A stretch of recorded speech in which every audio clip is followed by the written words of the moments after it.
బలవంతంగా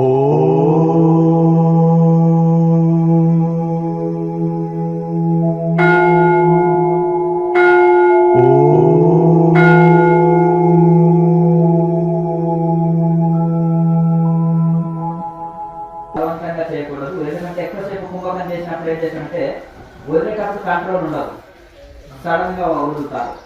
అలాగే లిమిట్ గా కుంభకం చేసినాం అనుకోండి, వదిలేటప్పుడు కూడా కంట్రోల్ గా వదలగలుగుతారు.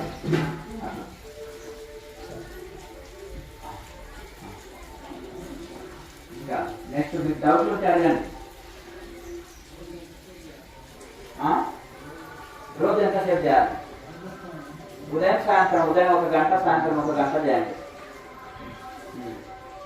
ఇంకా ఎక్కువ చేయాలనిపిస్తే, మీకు ఆనందం కలిగింది అనుకో, ఇంకా ఎక్కువ చేయాలనిపిస్తే చేయండి.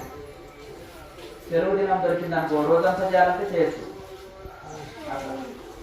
అప్పుడు ద్రవాహారం లాంటి తేలిక ఆహారం తీసుకోవాలి, రోజంతా కూర్చోగలుగుతారు, శరీరం తేలిక ఉంటుంది కనుక. నెక్స్ట్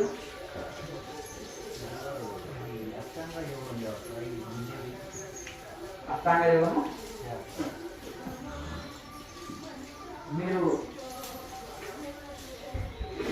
ఇందులో శ్రమ లేదు, కష్టం లేదు, అర్థం కదా. ఇందులో ఏమైనా శ్రమ ఉందా?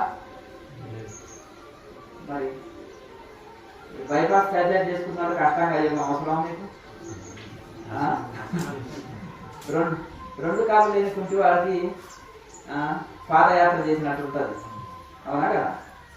మరి ఫ్లైట్లో కూర్చుంటే హాయి పోయి ఆ కుంటి వాడిని కూడా కాశీ విశ్వనాథ్ ముందరనే తీసేస్తుంది, అంతేనా కదా. మరి ఈజీ పద్ధతి ఉన్నాక కఠిన పద్ధతులు మనకు ఎందుకు, అవునా. కనుక ఈ క్రియాయోగం అనేది ఫ్లైట్ మార్గము సైంటిఫిక్గా ఉంటుంది, ఈజీ మార్గము, కష్టం లేని మార్గం. ఇది చాలా సులభమైన మార్గం. మరి ఈ సులభమైన మార్గాలు అంటే ఇంకా మనకు కఠిన మార్గాలు అక్కర్లేదు. అలాగే అష్టాంగ యోగంలోని మెయిన్ ఆ ఫలితం ఈ క్రియాయోగం ద్వారా పొందేటట్టుగా పతంజలి మహర్షి మనకు అందులో సారమల్ల కడివెడు పెరుగు అనేది అష్టాంగ యోగం అంటే, పిడికెడు వెన్న అనేది క్రియాయోగం. ఆ పిడికెడు వెన్న తీసుకొని వచ్చేసి ఇది తినండి చాలు, సారమంతా తీసిస్తున్నారు, ఇది తినండి అని చెప్తున్నారు పతంజలి మహర్షి. కనుక ఇక వేల ఆసనాలు వేయవలసిన అక్కర్లేదు. వేల ఆసనాలు వేసిన వాళ్ళు కూడా ఆరోగ్యం ఏదో కొంచెం ఫ్రీ కొంచెం చక్కగా ఉండొచ్చు, కానీ మోసాన్ని అయితే తీయదు కదా, అవునా కదా. మనశ్శాంతిని అయితే మనసుని అయితే కంట్రోల్ చేయదు కదా ప్రాణాయామం. అది ప్రాణాయామం లేకపోతే ఉంటే ఆసనాలు. కనుక ఇవన్నీ వేల ఆసనాలు వేసిన వాళ్ళు ప్రాణాయామం చేయకపోతే సుఖం, కానీ ప్రాణాయామం చేసిన వాళ్ళు ఏ ఆసనం లేకున్నా ఓకే. ఎందుకు? ప్రాణాయామ గంటల తరబడి చేసినప్పుడు నాడీ మండల శుద్ధి అవుతుంది, ఆసన స్థితి కలుగుతుంది, గంటల తరబడి కూర్చొని ధ్యానం చేయగలుగుతారు, లోపల నుంచి రక్తనాళాలు వాయునాళాలు శుద్ధి అవుతాయి. నెక్స్ట్ మీకు ఏమైనా సందేహాలు ఉంటే అడగండి. ఇప్పుడు ఎవరైనా వెళ్ళే వాళ్ళు ఉంటే టిఫిన్ చేసి వెళ్ళండి. అందరికి ఇక్కడ భోజన వసతి అంతా ఉంది, టిఫిన్ రెడీగా అయింది, వేడి వేడిగా ప్రిపేర్ చేసి పెట్టారు. ఒకటి ఇచ్చినప్పుడు ఊపిరితిత్తులో కదా గాలి లేదు, ఆజ్ఞా చక్రం అంటే ఇమాజినేషన్ ఊహించుకొని పెట్టుకోవాలా? కాన్సన్ట్రేషన్ మన దృష్టిని అంతా ఇప్పుడు కళ్ళు తెరిస్తే ఇక్కడ ఇప్పుడు సూర్యుని చూస్తున్నాం ఎదురుగా, కళ్ళు మూస్తే మరి ఇక్కడ కూటస్థ సూర్యుని చూడాలి. కళ్ళు మూసుకుంటే అక్కడ దృష్టిని కాన్సన్ట్రేషన్ ఇక్కడ నింపాలి. కాన్సన్ట్రేషన్ అంటే మీరు మనసులో ఎక్కడ మనసు పెడితే అక్కడ వెళ్ళిపోతుంది. ఇప్పుడు మీ ఇల్లు కనిపించాలంటే నువ్వు కళ్ళు అవసరం లేదు, కాన్సన్ట్రేషన్ అక్కడ పెడితే అయిపోయి. కళ్ళు తెరిచి ఉంటాయి కానీ కాన్సన్ట్రేషన్ అక్కడ పెడితే మీ ఇల్లు గుర్తుకొస్తుంది. అలా ఎక్కడ దృష్టి పెడితే నీకు అది గుర్తుకొస్తుంది. అలాగే మీ మనసుని కళ్ళు మూసినప్పుడు మీ కాన్సన్ట్రేషన్, మీ మనసుని, దృష్టిని, కాన్సన్ట్రేషన్ మొత్తం ఇక్కడనే సరళైనా నిలుపుకోవాలి, ఆకర్షణ అన్నీ నిలుపుకోవాలి. అమ్మ చెప్పండి.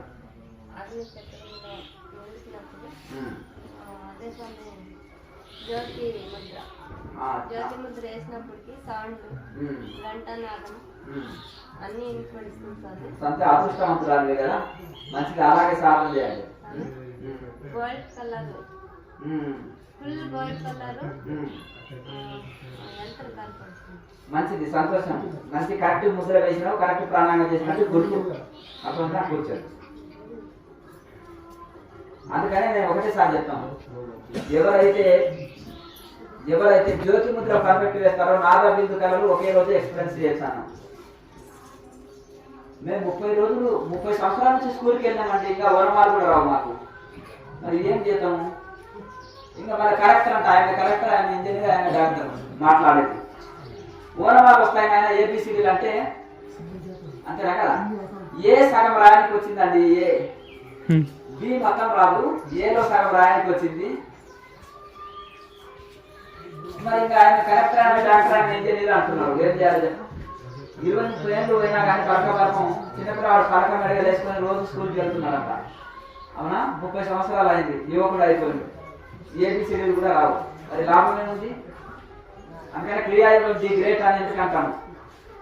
ఈ ప్రపంచంలో ఎన్నో మార్గాలు ఉన్నప్పటికీ క్రియాయోగం ఎందుకు సైంటిఫిక్ ఉంది, ఎందుకు ప్రపంచ దేశాలన్నీ బ్రహ్మరథం పట్టినాయి అంటే ఇది సైంటిఫిక్ ఫ్లైట్ మార్గం. ఈ మార్గం అనుసరించే వాళ్ళకి ఏ మార్గం అక్కర్లేదు. ఇతర మార్గాలు అనుసరించే వాళ్ళు ఎప్పుడో ఒకసారి ఇందులోకి రావాల్సిందే. కనుక చదువు రాని వాళ్ళు అయినా పర్వాలేదు, విద్యావంతులని తేడా తెలియలేదు, ఎవరైనా పర్వాలేదు. వాళ్ళు ఎవరైతే కరెక్ట్గా ముద్రలు వేశారో ఆ ముద్రకు ఒక్కొక్క ముద్రకు ఒక ఫలితం ఉంటుంది. ఒక్కొక్క ముద్రకు ఒక ఫలితం ఉంది. ఆ ముద్రలో పర్ఫెక్ట్ ప్రాణాయామం చేసి కరెక్ట్ సాధన చేసినప్పుడు ఆటోమేటిక్గా అవి ఇదైతాయి. 50 ఏళ్ళు సాధన చేసిన 40 కళలు అనుభవంలోకి రావు. ఇందులో జ్యోతి ముద్ర మీరు పర్ఫెక్ట్ వేస్తే మొదటి రోజు కూడా రావచ్చు. అంతే, గురువు లేనిదే గురు చెట్లు తెలుసు. అందుకైనా వాని అబ్బకైనా తాళం చేయలేక తలుపు పెట్టవచ్చురా విశ్వలాభిరాను ఉండలేదు. తాళం చేయలేని తలుపు రాదు, సూత్రం లేని లెక్క తెలియదు. అటువంటి తోడు కాలంలో తోడు వేయండి, మధ్య పెరుగు అవుతుందా? మేము తోడు లేకుండానే పెరుగు చేస్తామండి అంటారు. ఎట్లా సాధ్యమవుతుంది? కాంచాలి, చల్లార్చాలి, గోరువెచ్చగా ఉన్నప్పుడే తోడు వేయాలి, కదలకుండా ఉండాలి. మళ్ళీ ఇది ఫార్ములా, దీన్ని ఫార్ములా అంటారు. వెన్న తీయాలంటే ఫార్ములా, పాలకి వెళ్ళి వెన్న ఎట్లా తీస్తాం? ఎంత పెరుగు చేయాలి, దానికి ఒక ప్రాసెస్ ఉంటుంది. అలాగే మనం ఈ అనుభూతులు పొందాలంటే దీనికి ఒక ఫార్ములా ఉంది, ప్రాసెస్ ఉంది. దీని ప్రకారం మనం చేస్తే తప్పకుండా ఇవి అద్భుతమైన అనుభవాలు కలుగుతాయి. ప్రతి ఒక్కరికి ఏవో సొంతం కాదు ఇది. ప్రతి ఒక్కరు ఎవరు ముద్రలు కరెక్ట్ చేస్తారో, ప్రాణాయామం ఎవరికి కరెక్ట్ చేస్తారో, ఈ క్రియాయోగం ఉన్నది మట్టి ఎవరైతే కరెక్ట్ చేస్తారో వాళ్ళు తప్పకుండా ఆ ఎక్స్పీరియన్స్, ఆ ఫలితంలో ఒక్కొక్క ముద్రలో చెప్పిన ఆ ఫలితాలు తప్పకుండా పొందుతారు. ఉపనిషత్తుల్లో వీటి గురించి స్తోత్రాలు చేసిండ్రు, వర్ణన చేసిండ్రు, వీటి గురించి ఫలితాలు చెప్పబడ్డాయి. ఆ ఫలితాలు తప్పకుండా ప్రతి ఒక్కరు సొంతం చేసుకోవచ్చు. చెప్పండి.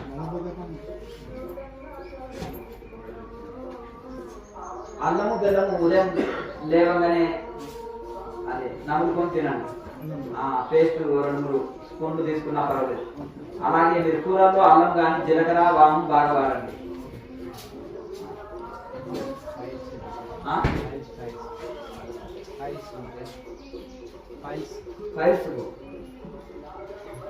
ఈ యొక్క మన అరటి పండులో కానీ జామకాయలో కానీ ఒక కర్పూరం ఉంటుంది కదా, ఒక కర్పూరం బిల్ల పెట్టి అందులో పెట్టి తినేసాను. అందులో పెట్టి తినండి. వేడి చేసే గుణం ఉంటుంది. ఎక్కువ వేడి అనిపిస్తే మధ్యాహ్నం నిమ్మరసం తాగండి. అట్లా తగ్గిందాక వాడండి. మధ్యలో 3 రోజులు గ్యాప్ ఇవ్వండి, మళ్ళీ వాడండి.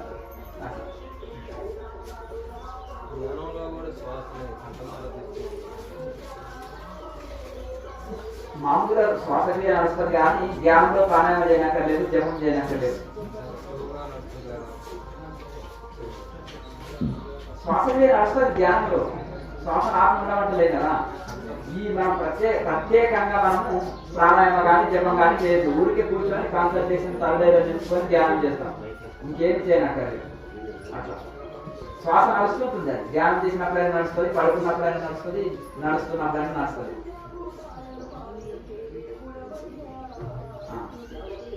నెక్స్ట్ షుగర్ వ్యాధి, షుగర్ అందులో ఎదురులో పెట్టిన మందులో 20 మూలికలు ఉంటాయి. అవి వాడండి. అవి తీసుకొచ్చి మీరు అవి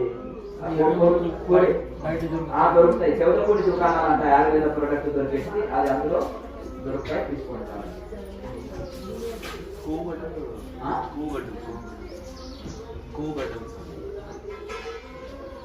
దానికి సంబంధించిన ఆయుర్వేద డాక్టర్ని సంప్రదించండి. ఏదన్నా కానీ ఇంట్లో ఆసనాలు ప్రాణాయామం వలన కొంత ఆరోగ్యం బాగుంటుంది. దానికి సంబంధించిన ఇది ఉంటుంది. అక్కడ అడిగితే ఇస్తారు.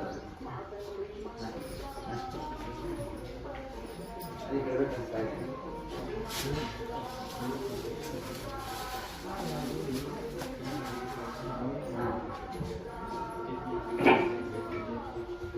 చెప్పండి. జ్యోతిముద్ర వేసినప్పుడు కొంచెం వైట్ లైట్ లాగా వచ్చింది. తర్వాత ఇట్లా రేఖలు వైట్ వచ్చింది. ఎంతకాలం చేస్తున్నారు? కొంచెం కాదు, ఈ సాధన ఎంతకాలం చేస్తున్నారు? క్రియాయోగం ఒక 50 days అయితే చేశాను. 50 days 15 days నుంచి. అంటే మీరు లైవ్ షో నుంచి చేశారు, ప్రాక్టీస్ చేశారా? ఇంటికేమన్నా ఇక్కడికి వచ్చాను. సరే, ఇక్కడికి వచ్చి నేర్చుకొని వెళ్ళి 15 days చేశారు. గతంలో ఏమైనా ధ్యానం చేశారా మీరు? ఎంతకాలం చేశారు? గ్యాప్ ఇచ్చి చేశాను. అప్పుడప్పుడు గుర్తు వచ్చినప్పుడు చేసేవారు. ఇక్కడ 15 days ఇది కంటిన్యూ చేశారు. సరే, మంచి ఎక్స్పీరియన్సెస్ వస్తుంటాయి.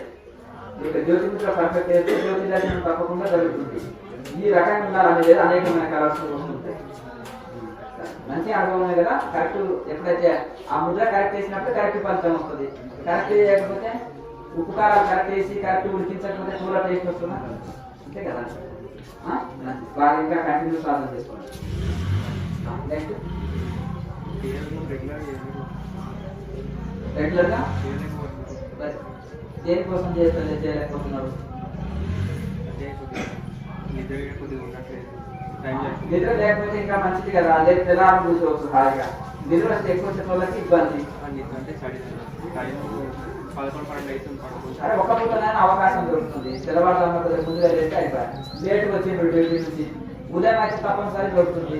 లేదా 4 గంటలకే లేవాలి. 4 నుంచి 6 వరకు చేయొచ్చు. లేకపోతే 5 గంటలకు చేసిన 6 గంటల వరకు ఒక 1 అవర్ అవకాశం ఉంటుంది.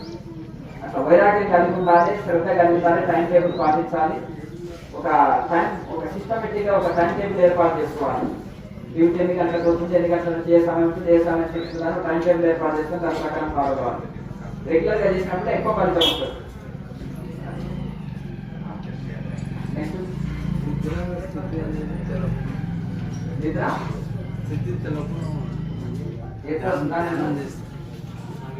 ధ్యానంలో నిద్ర వస్తుందా? నిద్ర అనేది తెలుస్తుంది. మామూలుగా టైం నిద్ర పోయినా కూడా నిద్ర వస్తుంది. ఇది పడుకున్నప్పుడు నిద్ర వస్తుంది, ఎరకతోటి ఉంటుంది. ధ్యానం బాగా చేస్తున్నా మీరు? సరే, ధ్యానం ఎవరైతే బాగా చేస్తుంటే కూడా నిద్రలో కూడా సహజంగా ఎరక ఉంటుంది. అర్థమైందా? నిద్రలో కూడా ఎరక ఉంటుంది. నిద్ర లేని వేరే, నిద్ర రాక ఆలోచన పడేది బాధ పరిస్థితి వేరే. ధ్యానం ఎవరైతే పర్ఫెక్ట్ చేస్తారో నిద్రలో కూడా ఎరక ఉంటుంది. నెక్స్ట్ సరే, సంతోషం. ఇంకా బాగా ప్రాక్టీస్ చేసుకోండి. ఇంటి దగ్గర